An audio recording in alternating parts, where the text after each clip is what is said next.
আপনার মেয়ে বড্ড কালো। ছবিতে তো টুকটুকে ফর্সা লাগছিল, তা মেয়েকে একটু ক্রিম টিন মাখান। খুলো না, উপরে গিয়ে খুলো। কি হলো, বিস্কিটটা নামান।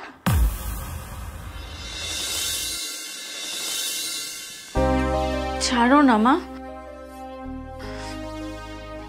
কেন করছো এসব? আমার আর ভালো লাগছে না। কি রে, তুই কেন এরকম করছিস বলতো? আর কতদিন আমাকে এরকম লোকের সামনে সেজে গুজে বসতে হবে? আজ প্রায় 2 বছর ধরে প্রতি মাসে অন্তত 3 জন করে আমাকে দেখতে আসছে, আর আমাকে সেজে গুজে তাদের সামনে বসতে হচ্ছে। নিজেকে বাজারের পণ্য মনে হয়। চুপ চুপ চুপ, শুনতে পাবে তো। আমি ক্লান্ত মা। প্রত্যেকে যখন বাড়ি ফিরে তাদের ছেলের সাথে আমাকে বিয়ে দিতে চায় না শুধুমাত্র আমার গায়ের রং কালো বলে, তখন অপমানের লজ্জায় আমি মাটির সাথে মিশে যাই মা। দেখ মা, মেয়ে হয়ে জন্মেছিস, এটুকু তো সহ্য করতেই হবে। আজ 10 বছর হয়ে গেল মাথার উপর তোর বাবা নেই। কত কষ্ট করে যে তোকে আমি পড়াশোনা শিখিয়েছি সেটা আমিই জানি। এরকম করিস না মা, চল এখন চল।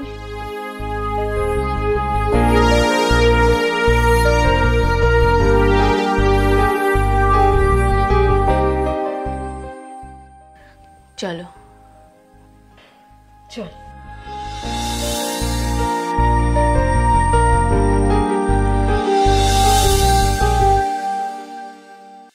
তোমার নাম? পূজা। আমার নাম সুমন। বাহ, ভারী সুন্দর নাম তোমার।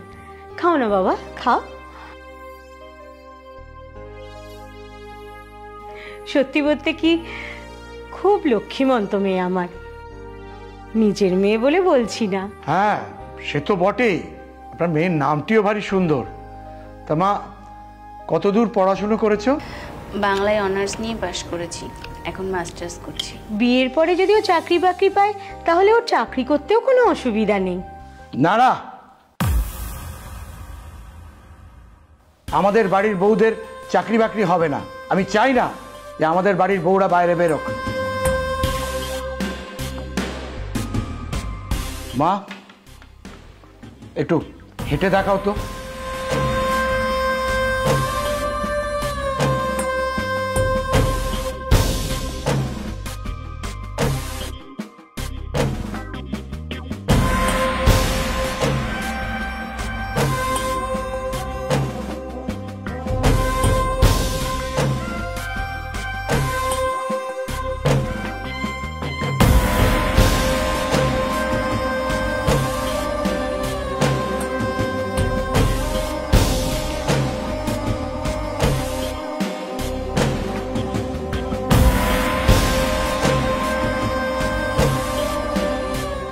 বলছি, তোমার নাম ঠিকানাটা একটু কাগজে লিখে দাও তো।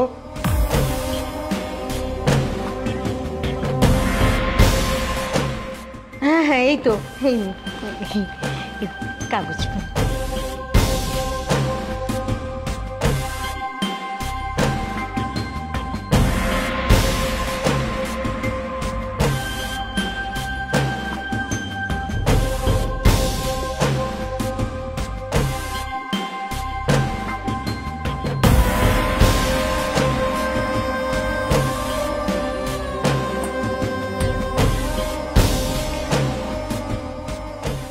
দেখুন সুমনা দেবী, আমার 2 ছেলে। বড় ছেলের বিয়ে দিয়েছি, এখন ছোট ছেলের হলেই হলো।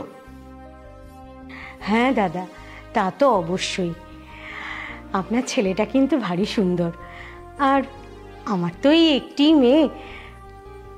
দাদা, আসলে কি জানেন, আমার তো বয়স হয়েছে। আমি আর কদিন আছি বলুন তো? তারপর তো আপনার ছেলেই সব কিছু দেখাশুনো করবে, আমার এই বাড়ি ঘর সব কিছু।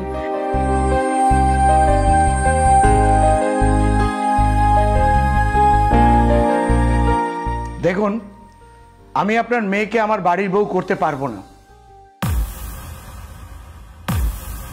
কিছু মনে করবেন না, আপনার মেয়ে বড্ড কালো।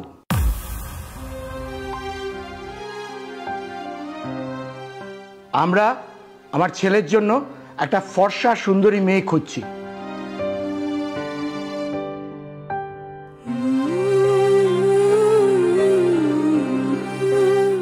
এখন আসি, এই চলো।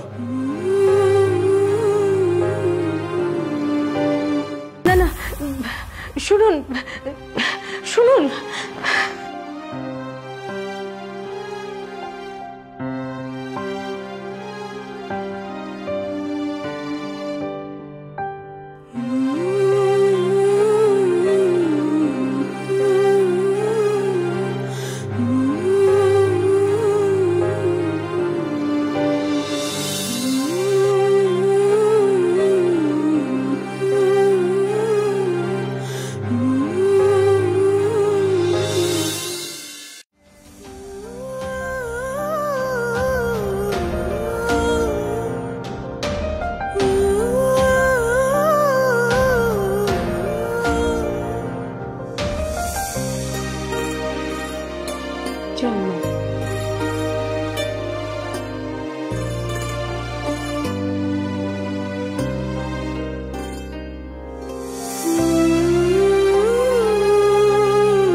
নিন না, অল্প কিছুই আয়োজন করতে পেরেছি।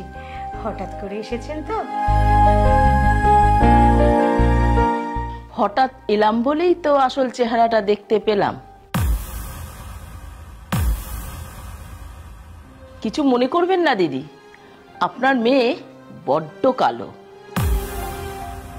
ছবিতে তো টুকটুকে ফর্সা লাগছিল, তো মেয়েকে একটু ক্রিম টিন মাখান।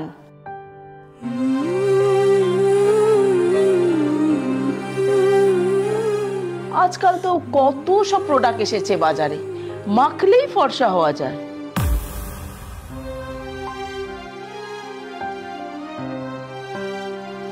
বলি একটা কথা বলি শুনুন, মেয়ের এই চেহারা থাকলে তো বিয়েই দিতে পারবেন না। দাঁড়ান,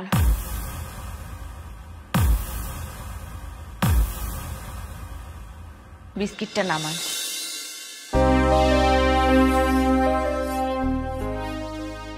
দাঁড়াও মা, আজকে আমাকে বলতে দাও, অনেক সহ্য করেছি। কি হলো, বিস্কিটটা নামান।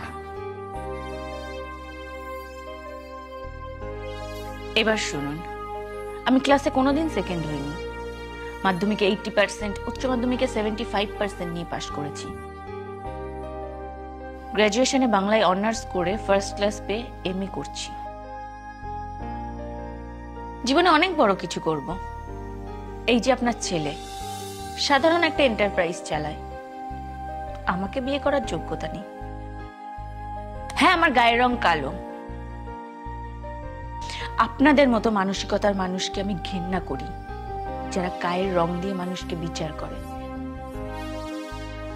প্রত্যেকটা মানুষের বিচার তার কোয়ালিটি দিয়ে হয়, গায়ের রং দিয়ে নয়।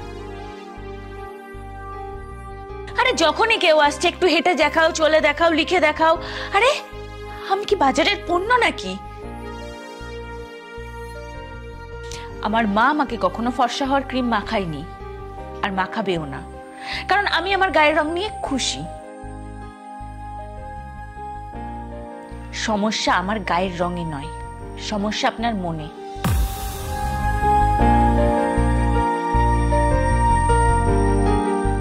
পারলে ক্রিম মাখিয়ে সেটাকে ফর্সা করুন। আসুন।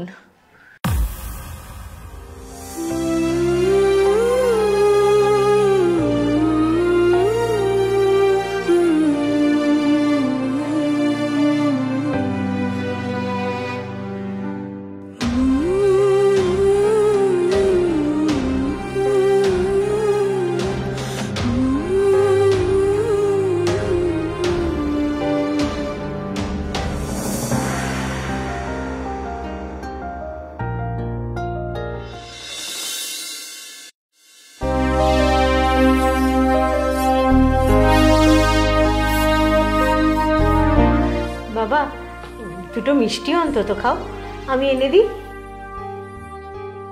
না না মাসিমা, আপনার মেয়ের সাথে আগে আলাপ পরিচয়টা সারি, তারপর তো।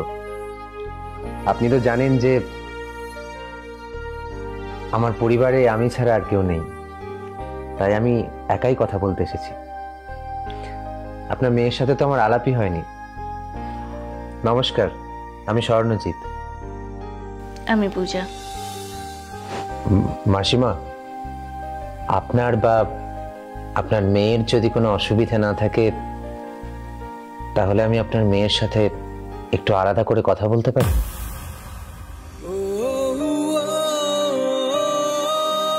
হ্যাঁ হ্যাঁ, নিশ্চয়ই।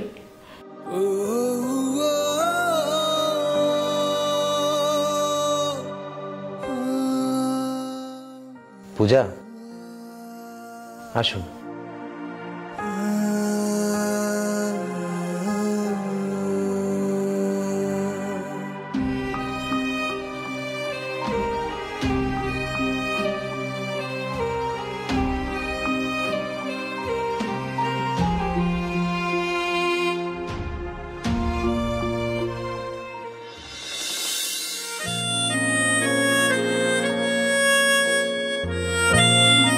আপনি কি আর চা খাবেন? না। আচ্ছা, হাই হিল পরে হাঁটতে মেয়েদের অসুবিধা হয় না?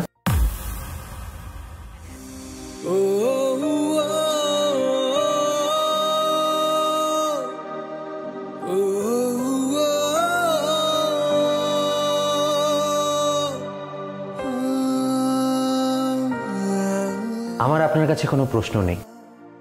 আপনার প্রশ্ন থাকলে আপনি করতে পারেন। সবারই তো প্রশ্ন থাকে, কারোর সেলাই নিয়ে, রান্না নিয়ে, পড়াশোনা নিয়ে, কেউ কেউ তো ব্যক্তিগত প্রশ্নও করে। আপনার কোনো প্রশ্ন নেই? আসলে এই পৃথিবীতে কেউই পারফেক্ট হয় না, প্রত্যেকের কিছু না কিছু খামতি থাকে।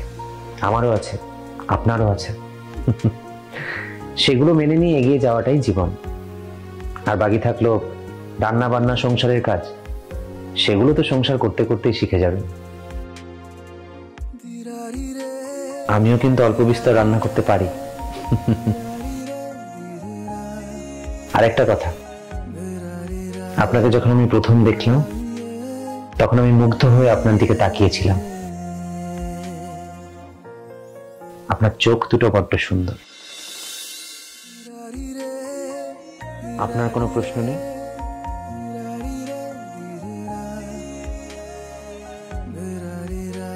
আসুন।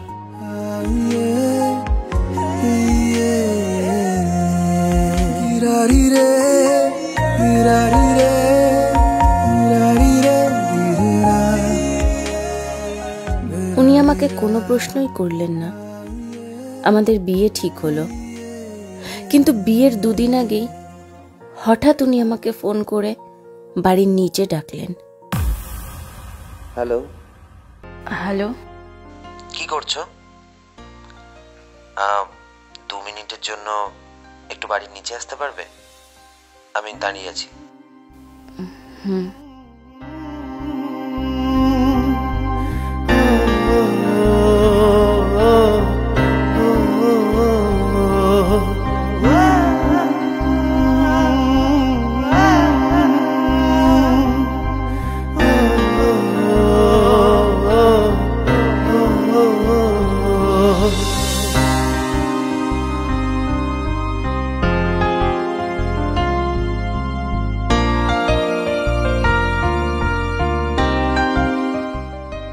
স্বর্ণ,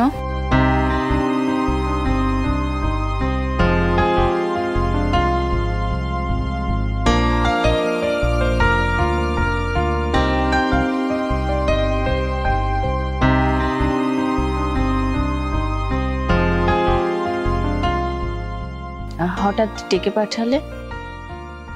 তোমার জন্য একটা উপহার আছে। উপহার?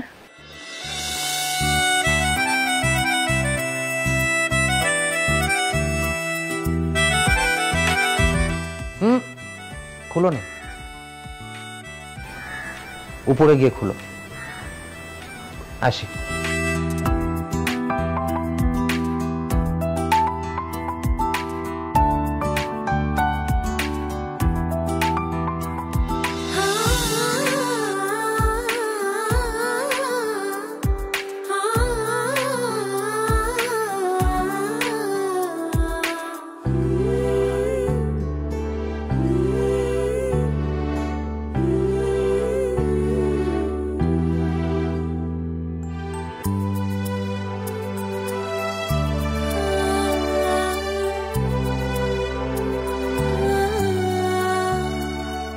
আমি চাই আমার বউ আমার পাশে আনন্দ নিয়ে হাঁটুক, কষ্ট নিয়ে নয়। এটা আমার তোমাকে দেওয়া প্রথম উপহার। শুভ দৃষ্টিতে দেখা হবে।